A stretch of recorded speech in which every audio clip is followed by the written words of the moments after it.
혹시 샌드위치 좋아하십니까? 제가 미국에서 지내면서 좋아하게 된 음식 중에 하나가 샌드위치입니다. 오늘 본문 말씀도 재미있게도 샌드위치 같이 구성되어 있습니다. 좀 더 정확하게 말씀드리면 같은 표현을 조금 다른 형식으로 두 번씩 반복하고 있는데요. 가장 바깥쪽에서 한 번, 그리고 조금 안에서 한 번, 그리고 가운데서 반복하는 식으로 여러 겹의 구조를 가지고 있습니다. 먼저 가장 바깥쪽에는 창조주 하나님에 대해서 말하고 있습니다. 1절에 야곱아 너를 창조하신 여호와께서 그리고 너를 지으신 이가 라고 말합니다. 가장 마지막 7절에서도 동일하게 내가 창조한 자 그를 내가 지었다. 1절과 7절에서 하나님은 자신이 유다 백성을 직접 만드신 분이라고 창조하신 분이라고 말하고 계십니다. 다시 말해서 내가 너를 만들었고 너랑 나랑 그래서 상관이 있다. 내가 너를 창조한 하나님이다. 이것이 너와 나의 관계이다 라고 말씀하고 계신 것입니다. 다음 재료는 두려워하지 말라입니다. 1절 마지막 부분과 5절 첫 부분에서 동일하게 두려워하지 말라고 말씀하십니다. 두려워하지 말라는 말씀 바로 뒤에 이어서 바로 덧붙은 재료로 두려워하지 않을 이유를 설명하고 있는데요. 2절 뒷부분을 보시면 내가 너와 함께 할 것이다. 강을 건널 때도 물이 너를 침몰하지 못하고 불 가운데 지날 때도 타지 않을 것이다. 5절과 6절에서도 다시 한 번 더 두려워하지 말라는 말씀 뒤에 같은 재료가 나옵니다. 내가 너와 함께 하겠다. 야곱의 자손들이 동쪽에 있든지 서쪽에 있든지 북쪽이나 남쪽에 있든지 내가 이끌어내고 다시 모을 것이다. 요약하자면 두려워하지 말아라. 왜냐하면 너희가 어디에 있든지 내가 너를 지켜줄 것이기 때문이다 라고 말씀하고 계십니다. 이것이 두 번째 재료입니다. 마지막으로 3절과 4절의 마지막 재료가 등장합니다. 내가 너의 하나님이다. 내가 너를 사랑한다는 것이죠. 3절과 4절 각각 하반절에는 내가 애굽을 속량물로 구스와 스바를 너를 대신하여 주었다라는 말과 내가 너 대신에 사람들을 내어주어 내 생명을 대신하게 하겠다라고 말씀하십니다. 다시 말해서 너보다 더 귀한 것은 없다. 어떤 누구와 비교해도 나에게 있어서 가장 중요한 것은 바로 너희들 내 백성들이다 라고 말씀하고 있습니다. 오늘 본문의 내용을 요약하자면 첫 번째로 내가 너를 만들었다. 내가 창조주이고 너는 나의 백성이다. 두 번째로는 두려워하지 말아라. 그래서 세 번째가 너희가 어디에 있든지 내가 너희를 지켜줄 것이다. 마지막으로 너보다 귀한 것은 없다. 내가 너를 사랑한다. 놀라운 하나님의 사랑 고백입니다. 내가 지켜줄게. 내가 너의 하나님이야. 누가 와도 너를 지켜줄 거야. 누가 너를 괴롭히고 끌고 가려고 해도 내가 너를 다시 데려올 거야. 내가 너를 사랑하는 너의 하나님이니까 라고 말입니다. 여기서 질문이 생깁니다. 하나님은 왜 이런 사랑 고백을 하고 계신 걸까요? 혹시 하나님의 백성들이 위험에 처해 있거나 도움이 필요해서 울부짖고 기도하고 있을까요? 사실은 그 반대였습니다.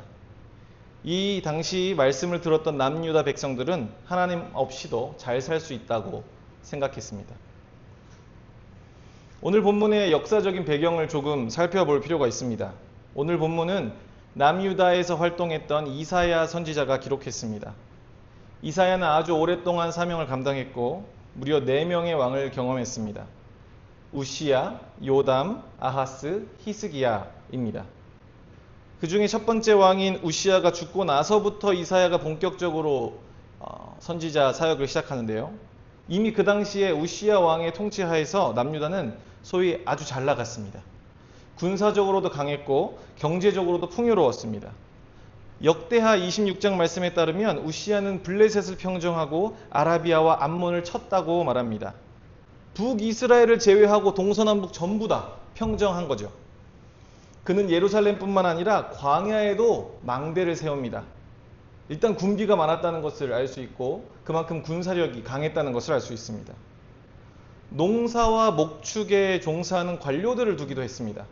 늘어나는 동물들과 곡식들을 관리할 사람이 필요했던 것이죠. 그만큼 경제적으로 풍요로웠던 시기입니다. 그 풍요는 다음 왕 때인 요담 때까지 이어지죠. 그렇지만 성경은 이렇게 말합니다. 역대하 27장 요담이 여호와의 성전에는 들어가지 아니하였고 백성은 여전히 부패하였더라. 요담은 이러한 경제적인 군사적인 복을 하나님께서 주신 복을 향유하면서도 하나님을 예배하지 않았고 백성들도 하나님 앞에서 의롭게 살도록 이끌지 못했습니다. 이제 두 명의 왕이 남았죠. 아하스와 히스기야입니다. 이사야 선지자는 66장에 이른 긴 책을 썼는데요. 대부분이 이제 예언, 심판에 관련된 내용이지만 두 왕에 대해서는 짧은 이야기를 담고 있습니다. 먼저 7장, 8장의 첫 번째 왕 아하스 이야기를 언급합니다. 아하스 왕 때에 전쟁이 일어나는데요.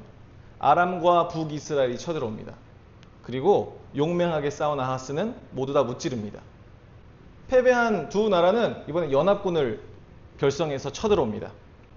그 소식을 들었을 때 하나님이 아하스 왕에게 말씀하십니다. 이들은 연기나는 두 부지깽이 그루터기에 불과하니 두려워하지 말며 낙심하지 말라. 그리고 하나님이 연합군의 계획까지 알려주시고 또 뒤에 덧붙여서 이렇게 말씀하십니다.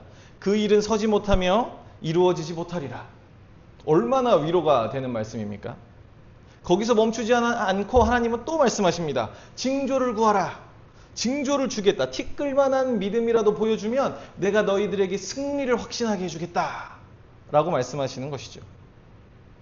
이때 아하스가 말합니다. 나는 구하지 아니하겠나이다. 하나님의 증거를 거부합니다. 이미 한 번씩 다 이겨봤기 때문에 자신감이 있었을 수도 있겠지요. 그리고 나중에 보면 하나님께서 심판을 이야기하시면서 아수르를 언급하시는 부분이 있습니다. 아마 아하스는 속에 아수르를 의지하는 마음이 있었고 하나님께서는 그것을 알고 계셨을 수도 있겠습니다.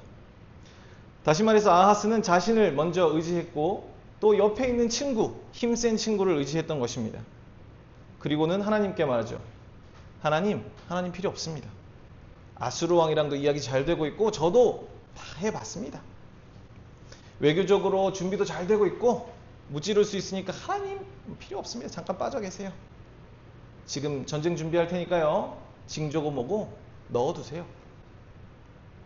이것이 이사야서에 기록된 첫 번째 왕 아하스의 이야기입니다. 두 번째 왕은 히스기야입니다. 36장에서 39장에 이 이야기가 나오는데요.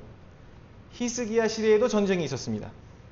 아수르에서 쳐들어오죠. 사네립 왕이 군대를 이끌고 와서 위협합니다. 그때 랍사게라는 신하가 말합니다. 하나님이 너희를 돕겠니? 우리가 수많은 나라와 싸워봤고 수많은 신들을 물리쳤는데 아무도 못 도와줬어. 우리가 다 무찔렀어. 너희 신이 보호해준다고 해도 그거 믿을 수 있겠니? 그냥 항복해 라고 말이죠. 히스기야는 하나님께 기도합니다. 37장 17절에서 20절을 보면 여호와여 귀를 기울여 들으시옵소서. 살아계신 하나님을 회방한 모든 말을 들으시옵소서. 우리 하나님 여호와여 이제 우리를 그의 손에서 구원하사 천하 만국이 주만이 여호와인 줄 알게 하옵소서. 하나님께서 기도를 들으십니다. 남유다 군인들은 손도 대지 않았는데 아수르 군대가 다 죽습니다. 37장 36절에 보면 여호와의 사자가 나가서 아수르 진중에서 18만 5천인을 쳤으므로 아침에 일찍이 일어나 본즉 시체뿐이라. 군인들이 다 죽습니다. 심지어 고국으로 돌아간 산헤립 왕조차도 죽게 됩니다. 히스기야가 하나님을 의지해서 외세의 침략을 무찔러낸 거죠. 아버지보다는 좀 더 나은 그런 왕의 모습을 보여줍니다. 그런데 여기서 반전이 있습니다. 38장 1절에 보면 그때에 라는 말로 시작하는데요. 학자들은 이 뒤에 이어질 내용이 사실은 아수르가 쳐들어오기 전에 있었던 일이라고 해석을 합니다. 연대를 재구성해보면 그렇다는 건데요. 핵심은 이것입니다. 아하스 왕은 히스기야보다 굉장히 나빴고 히스기야 왕은 신앙적으로 더 나았지만 사실은 거기서 거기였다. 그걸 보여주려고 그때에 라고 접속사를 썼다는 겁니다. 다른 말로 하면 근데 사실은 말이야 그때 무슨 일이 있었냐면 하고 38장을 시작한다는 것입니다. 이어지는 히스기야 왕의 이야기도 우리가 잘 아는 내용입니다. 히스기야 왕이 후사도 없이 죽게 되었죠. 예언을 듣습니다. 그리고 히스기야 왕은 울면서 기도합니다. 하나님은 15년을 더 살게 해주겠다고 약속하십니다. 그 징조로 아수르 왕이 쳐들어왔을 때도 무찔러 주시고 해 그림자도 15도 뒤로 물러나게 하셨다는 이야기가 여기서 등장하죠. 그런데 회복되고 나서 말입니다. 히스기야가 나았다는 소식을 들은 바벨론에서 사신단이 찾아옵니다. 히스기야가 사신들을 맞이합니다. 그러면서 39장에 보면 보물창고도 보여주고 무기고도 보여주고 궁중에 가진 모든 소유와 국내의 소유들 중에 보여주지 않은 것이 없었다. 다 보여줬다라고 말합니다. 아프다가 나은 왕을 축하하러 사절이 왔습니다. 이 외교 사절의 관심사는 무엇일까요? 그냥 정말로 축하하는 것일까요? 아닐 것입니다. 정말 괜찮은가? 우리의 동맹을 이어갈 가치가 있는가? 완전히 회복했나? 그의 왕권은 여전히 강력한가? 이걸 파악하러 왔을 것입니다. 그런 외국 사절에게 어필을 엄청 강하게 합니다. 모든 것을 다 보여주지요. 그 의도는 무엇입니까? 나 아직 힘셉니다. 우리 관계 튼튼하게 해갑시다. 나 당신들과 친하게 지내고 싶어요. 라는 것을 보여주고 싶었던 것이죠. 바벨론과 좋은 관계를 위해서 외교적인 전략을 취했다는 점에서는 그럴 수도 있을 것 같습니다. 그런데 이전과 달라진 점이 하나 있습니다. 히스기야가 기도하지 않았다는 것입니다. 건강해지고 힘이 생기니 하나님께 여쭙지 않았습니다. 바벨론 사신단에게 하나님의 은혜와 놀라운 역사를 자랑하거나 설명하지 않았습니다. 하나님이 행하신 것을 자랑하기보다 당장 이 사람들에게 잘 보이는 것, 이 사람들과 좋은 관계를 유지해 나가는 것이 더 중요하다고 생각했던 겁니다. 이것을 보고 성경은 이렇게 평가합니다. 역대하 32장 25절. 히스기야의 마음이 교만하여. 하나님 대신 바벨론을 의지하고 바벨론에게 잘 보이려고 했던 것을 보고 하나님은 교만했다라고 선언하십니다. 심지어 이런 행동을 보신 하나님께서 심판하겠다고 경고까지 하시는데 그때 히스기야가 이렇게 말합니다. 여호와의 말씀이 좋소이다. 내 생전에는 평안과 견고함이 있으리로다. 달리 말하면 이렇죠. 하나님 그렇게 하십시오. 저 나름 괜찮습니다. 하나님의 심판이 선언되었는데도 눈물도 기도도 회개도 간절함도 없습니다. 그냥 그렇게 하십시오 합니다. 이것이 이사야서에 나오는 두 번째 왕의 이야기입니다. 첫 번째 이야기는 하나님 상관없이 내가 다 이뤘다. 경력도 내 삶도 잘남도 다 내가 내 손으로 이뤘다 라고 믿는 상태입니다. 하나님이 온 세상을 다스리시는 분이신데 하나님의 뜻 없이는 어떤 것도 이루어지지 않는데도 그걸 보지 못했습니다. 그러니까 내가 잘 나가는 것도 하나님과 상관이 없는 것이죠. 히스기야 시대의 외적인 상황은 많이 좋아졌습니다. 성전도 회복하고 이방 산당도 다 부쉈습니다. 히스기야는 그의 아버지보다 훨씬 더 경건한 왕이긴 합니다. 그러나 그것도 건강이 회복될 때까지만 그랬습니다. 두 이야기의 핵심은 하나님을 정말로 신뢰하는가 하는 것이었습니다. 둘 다 위기를 겪었고 한 왕은 대단한 군사력과 정치력, 외교력, 경제력을 가지고 있었고 또 다른 왕은 종교심까지 있었습니다. 그런데 이사야가 비판하는 것은 동일합니다. 온 세상을 다스리시는 분이 하나님이라는 것을 실천적으로 인정하지 않았다는 것입니다. 머리로는 알고 있었을지 몰라도 그렇게 살지 않았습니다. 이웃나라와의 관계가 중요했고 자신의 판단이 더 중요했습니다. 그리고 그 판단에는 하나님이 계시지 않았습니다. 그들의 내밀한 외교, 그리고 나라의 미래를 위한 고민 속에는 하나님이 끼어들 여지조차 없었던 것입니다. 이렇게 질문할 수도 있겠습니다. 항상 하나님께 매달려야만 합니까? 한번 실수할 수도 있지 않나요? 최근에 읽은 글귀가 생각납니다. 결정은 한 번의 사건이 아니라 하나의 시스템이다. 단 한 번의 실수가 아니라 그들이 하나님을 중심에 두지 않았고 그 마음의 근본에 하나님이 없어도 괜찮다고 생각했기 때문에 그러한 행동이 나온 것입니다. 두 왕의 기본적인 마음은 같았습니다. 하나님 없어도 괜찮다. 이사야 42장에 보면 이런 상태의 왕과 백성을 보시고 하나님께서 말씀하십니다. 눈이 있어도 보지 못하고 귀가 있어도 듣지 못하는구나. 맹인 중에 가장 심각한 맹인이 내 백성이구나. 왜 그렇습니까? 본인이 안 보려고 하기 때문입니다. 눈을 막고 있기 때문이죠. 귀를 틀어막고 안 들으려고 합니다. 의도적으로 거부합니다. 다가와서 내가 너희의 하나님이다 라고 말씀하셔도 하나님 필요 없어요. 잠깐 뒤로 빠져 계세요. 라고 하는 것입니다. 사실 저는 개인적으로 이런 이야기를 들으면 너무 답답합니다.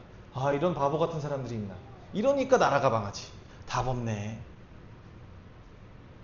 하지만 어느 날 문득 생각해보면 저도 다르지 않다는 것을 발견합니다. 기도 안 해도 평안하고요. 성경 안 읽어도 괜찮습니다. 겉으로 경건하게 행동하고 속으로는 온통 하나님이 아닌 것들을 고민하고 생각하고 붙잡고 있어도 내 삶이 평안하게 잘 유지가 됩니다. 여러분은 어떠십니까? 내 직장에서 커리어, 혹은 친구와의 관계, 내 애인과의 관계, 결혼을 생각하는 마음, 혹은 로맨스, 이런 것들이 하나님이 계십니까? 내 인생의 중요한 순간에 하나님 잠시만요. 잠시만 한 발자국만 뒤로 빠져 계실 수 있나요? 잠깐만 쉬고 계세요. 제가 알아서 할게요. 이거 제 결혼이고 제 일이고 제 인생이지 않습니까? 제 자식이지 않습니까? 많은 분들이 그렇게 살지 않습니까? 도대체 우리가 더욱 무서워하는 것은 무엇입니까? 통장의 잔고가 0원이 되고 마이너스가 돼서 점점 잔고가 없어지는 것입니까? 아니면 하나님과의 관계가 점점 말라 비틀어져 가는 것입니까? 나의 건강이 무너지는 것이 두려우십니까? 아니면 하나님과의 관계가 무너지는 것이 더 두려우십니까? 당장 주위 사람들에게 따돌림을 당하고 모든 관계가 망가지는 것이 더 두려우십니까? 아니면 하나님이 나와 함께 하지 않으시는 것이 더 소름 끼치십니까? 세상의 트렌드를 따라가지 못하는 것, 세상에서 인정받지 못하는 것, 이것이 두려우십니까? 아니면 하나님의 관심을 따라가지 못하고 하나님께 인정받지 못하는 것이 더 두려우십니까? 나라가 망할 것 같아도 하나님께 의지하고 나라가 풍요로워도 하나님을 의지하는 것, 하나님은 그것을 유다 백성들에게서 보고 싶어 하셨고 그것을 우리에게서도 보고 싶어 하십니다. 그런데 놀랍게도 이런 백성들, 이런 우리들에게 하나님께서 말씀하시는 것이 바로 오늘 본문입니다. 너의 약함에도 그럼에도 불구하고 내가 너를 사랑한다. 네가 사랑받을 자격이 없더라도 그래도 내가 너를 사랑한다. 내가 계속 여기서 너를 지켜보고 바라보고 있다. 내가 너의 하나님이다. 나는 너를 포기하지 못한다. 너희가 나를 버리려고 해도 나는 너를 버리지 못한다. 너를 사랑한다. 여기서 또 하나의 질문이 생깁니다. 그렇다면 우리는 이러한 놀라운 사랑에 어떻게 반응해야 할까요? 우리는 이제 어떻게 살아야 합니까? 오늘 본문 7절 말씀에 보면 하나님께서는 나의 영광을 위해서 우리를 창조했다고 말씀하십니다. 오늘 본문에 이어지는 여러 구절들에서 우리는 하나님의 사랑과 하나님의 영광을 위해 살아가는 삶의 특징을 3가지 정도 발견할 수 있습니다. 짧게 3가지를 살펴보려고 합니다. 첫 번째로 우리는 역사의 증인이 되어야 합니다. 43장 10절 말씀에 너희는 나의 증인, 나의 종으로 택함을 입었다.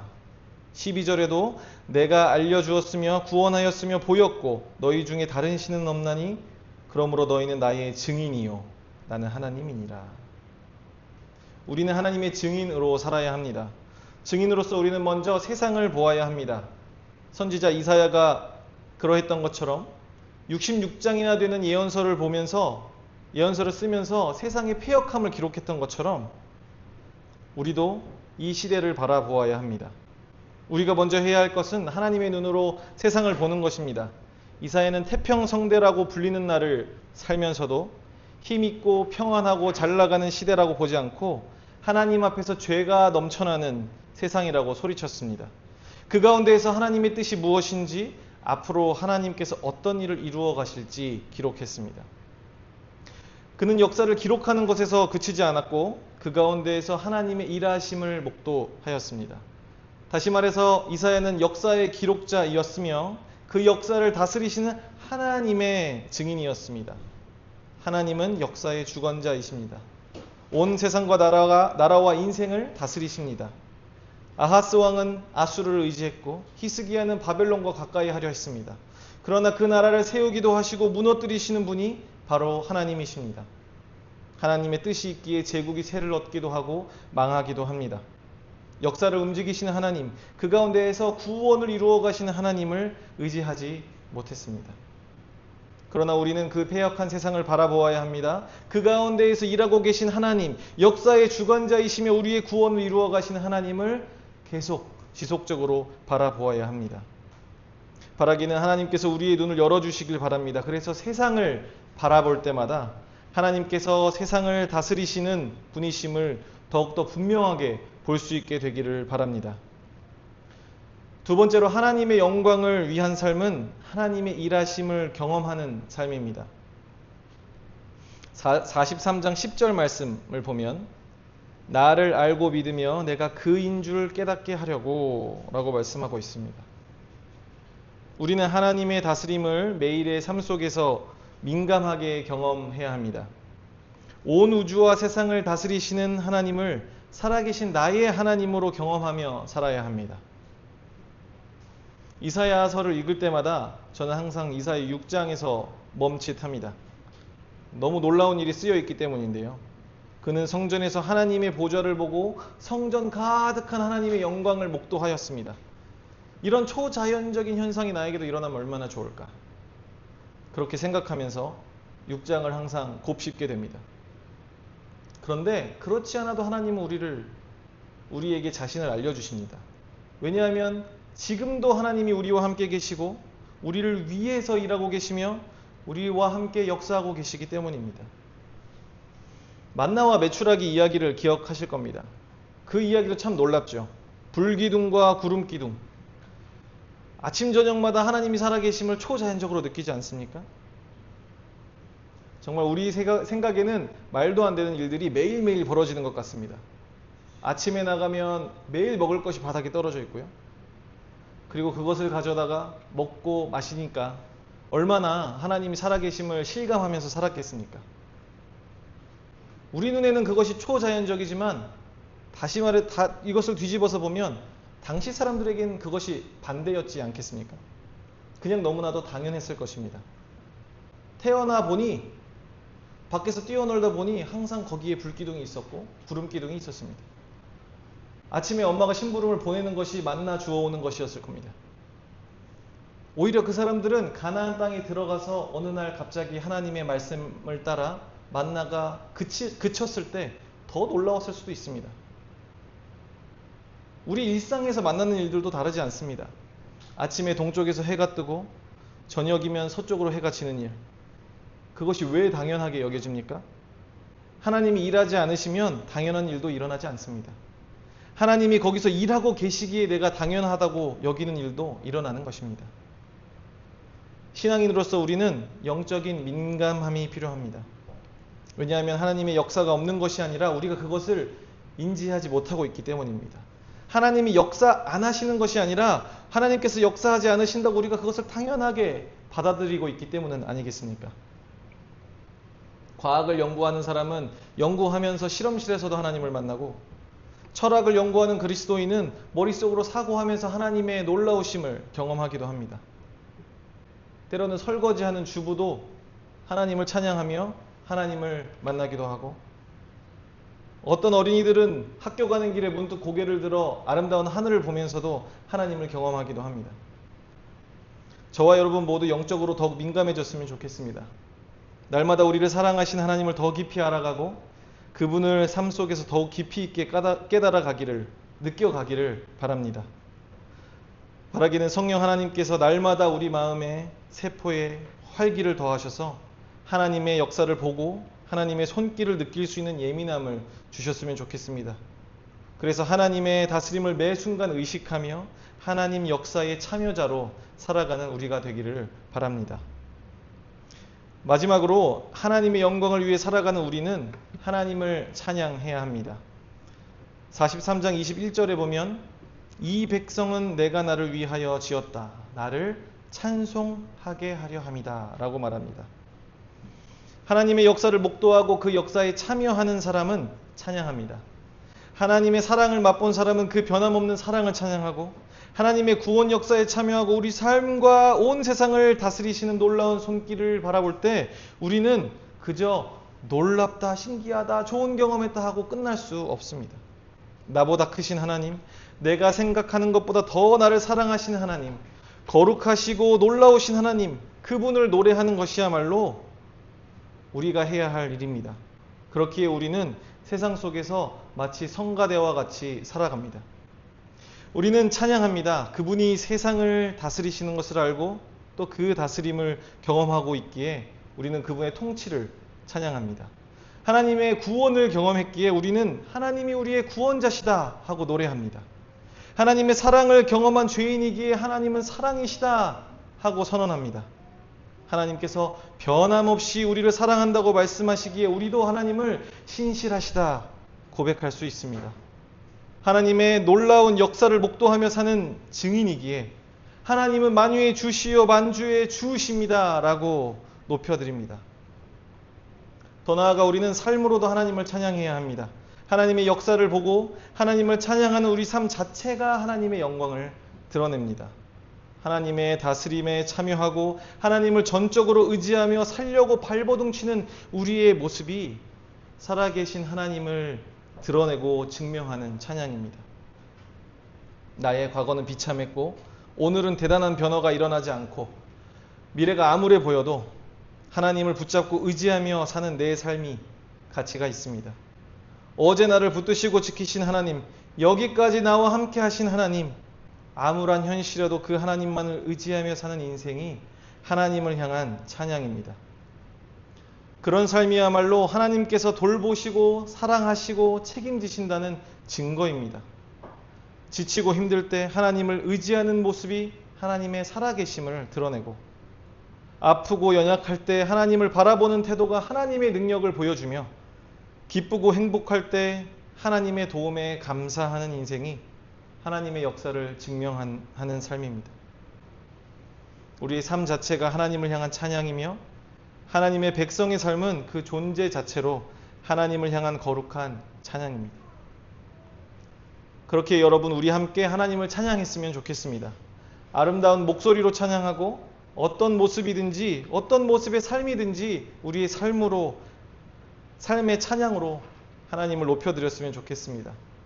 세상에 수많은 곡조가 있으나 무엇보다 우리의 삶이 하나님을 향한 아름다운 노래가 되기를 간절히 바랍니다. 성령 하나님께서 도와주셔서 우리 마음에 각양의 찬양이 넘치게 하시고 우리 삶도 하나님만 의지함으로 하나님의 영광을 드러내고 높이는 삶으로 빚어주시기를 간절히 바랍니다. 말씀을 맺으려고 합니다. 오늘 살펴본 말씀은 우리를 향한 하나님의 변함없는 사랑을 담고 있습니다. 하나님은 우리의 연약함에도 우리에게 사랑한다고 고백하십니다. 우리가 하나님을 배반하고 하나님을 의지하지 않아도 하나님은 우리를 끊임없이 찾아오시고 사랑한다고 말씀하십니다. 그 사랑의 정점이 바로 예수 그리스도이십니다. 우리가 아직 죄인 되었을 때 그리스도께서 우리를 위하여 죽으심으로 우리를 향한 하나님의 사랑이 선언되고 확증되었습니다. 그 사랑에 마땅한 우리의 반응은 하나님의 영광을 위해 살아가는 것입니다. 하나님의 영광이 되는 것은 하나님의 증인이 되는 것이고 먼저는 세상을 바라보는 증인이자 죄악에 관영한 세상 역사를 관통하고 흐르는 하나님의 놀라운 역사를 주목하는 증인이어야 합니다. 단순히 그것만 바라봐서는 안 되고 우리가 하나님의 다스림을 매일 경험하는 참여자가 또한 되어야 되겠습니다. 예리한 영적인 민감함을 가지고 하나님의 다스림을 매 순간 경험해야 합니다. 그리고 경험한 하나님의 은혜를 입술과 삶으로 찬양해야 하겠습니다. 하나님께서 은혜 주시고 우리 모두 성령으로 충만하게 하셔서 하나님의 영광을 위해 사는 저와 여러분 그리고 이 한 주간이 되기를 간절히 바랍니다. 이 시간 함께 기도했으면 좋겠습니다. 이 시간 기도하실 때 하나님 우리를 포기하지 않아 주시고 사랑해 주셔서 감사합니다. 우리가 이제 하나님의 사랑에 반응하여 하나님의 영광을 위해 사는 삶 되기를 원하오니 하나님 우리와 함께하여 주옵소서. 성령 하나님 우리와 함께 하셔서 우리를 지켜주시고 우리가 하나님의 영광이 되는 삶으로 살아가도록 도와주옵소서. 그렇게 함께 기도하도록 하겠습니다. 기도하겠습니다. 다시 하나님 감사합니다. 우리를 도와주시고 함께 하셨소.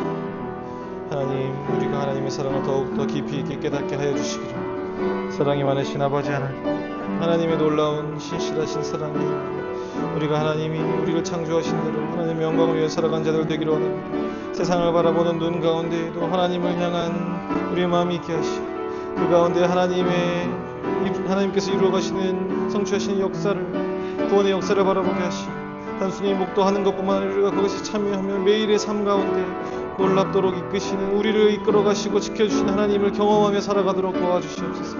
아버지 하나님, 또한 바라기는 우리가 입술로 삶으로 하나님을 찬양하기를 원합니다. 하나님을 찬양하고 하나님의 놀라우신 구원을 찬양하고 하나님의 사랑과 변함없으신 그 놀라운 은혜를 우리가 찬양하고 고백합니다. 아버지, 부족한 우리의 삶을 사용하여 주시옵소서. 성령 충만 함께 하시옵소서. 성령 우리를 이끌어 주시옵소서. 우리를 도와주시옵소서.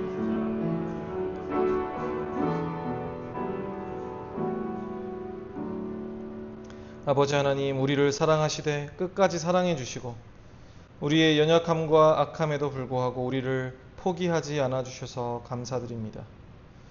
이제 우리 하나님의 영광을 위해 사는 삶 되기를 원합니다. 성령 하나님 함께하여 주셔서 우리가 하나님의 역사를 보게 하시고 하나님의 다스림을 매 순간 경험하게 하시며 하나님의 영광을 찬양하는 우리의 입술과 삶이 되도록 지켜주시고 인도하여 주시옵소서. 이 모든 말씀 우리 구주 예수 그리스도의 이름으로 기도드립니다. 아멘.